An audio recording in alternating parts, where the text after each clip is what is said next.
Professor Sérgio, eu vou retomar um pouco esse magnífico livro que é O Contrato Natural, né?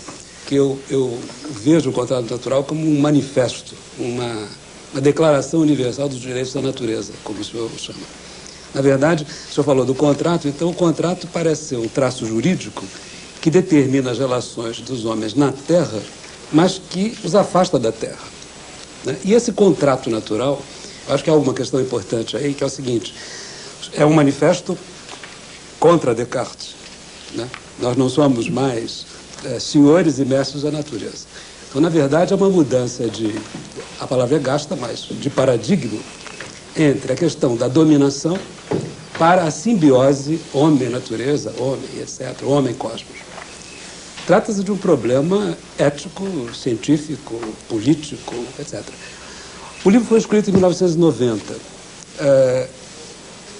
Se eu estou correto. Hoje, em 1999, como é que o senhor mantém essa mesma posição, que nós devemos ser anticartesianos para nos tornarmos simbióticos, planetários, e ver a Terra como mãe, né? Je crois que si j'avais à l'écrire de nouveau, je l'écrirais de nouveau, peut-être mieux, parce que tous les livres sont améliorables. Je garderai les mêmes thèses, mais depuis que je l'ai écrit, j'ai plutôt trouvé des raisons qui me confortent dans cette thèse plutôt que de le critiquer. Pourquoi? Parce que j'ai beaucoup approfondi le mot que vous venez de prononcer, qui est tout à fait décisif à mes yeux, qui est le mot de symbiose. Et le mot de symbiose est un mot de biologie, de biochimie. Et plus on avance dans l'étude du fonctionnement des organes, du fonctionnement des cellules, du rapport des animaux entre eux, des cellules entre elles, des virus, de notre combat fondamental contre les microbes, contre les bactéries, etc., plus on avance dans cette science, plus on s'aperçoit que le royaume du vivant est un équilibre mouvant entre le parasitisme et la symbiose. C'est-à-dire, nous sommes toujours en train de nous battre pour acquérir un équilibre que nous ne possédons pas. D'une certaine manière, qu'est-ce que l'éducation?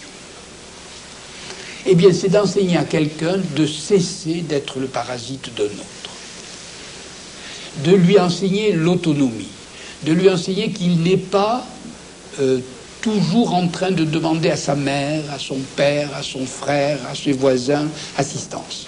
Qu'il est autonome et qu'il faut qu'il signe un contrat avec autrui. Qu'il doit donner autant que recevoir. C'est-à-dire d'être en symbiose avec lui. Au fond, un contrat, c'est la traduction juridique de la réalité biologique et la symbiose. Si vous n'êtes pas en symbiose, vous êtes abusif. C'est pour ça que j'ai dit parasite. Il y a un abus. Eh bien, d'une certaine manière, nous n'étions pas des usagers de la nature. Nous étions abusifs par rapport à elle. Et c'est pour suspendre cet abus que j'ai imaginé cette traduction juridique de la symbiose naturelle. Et 9 ans après, j'ai beaucoup appris de biologie depuis. Il se trouve que j'ai beaucoup travaillé sur ces questions. Je me suis aperçu à quel point, par exemple, Madame Margulis, il y a 3 ans, a eu le prix Nobel de biologie sur la question de la symbiose. Parce qu'elle avait découvert que même les monocellulaires étaient en symbiose. Et j'ai beaucoup d'admiration pour Madame Margulis, parce que elle a dit en matière biologique, dans le tout petit, ce que j'avais tenté de dire avec le contrat naturel.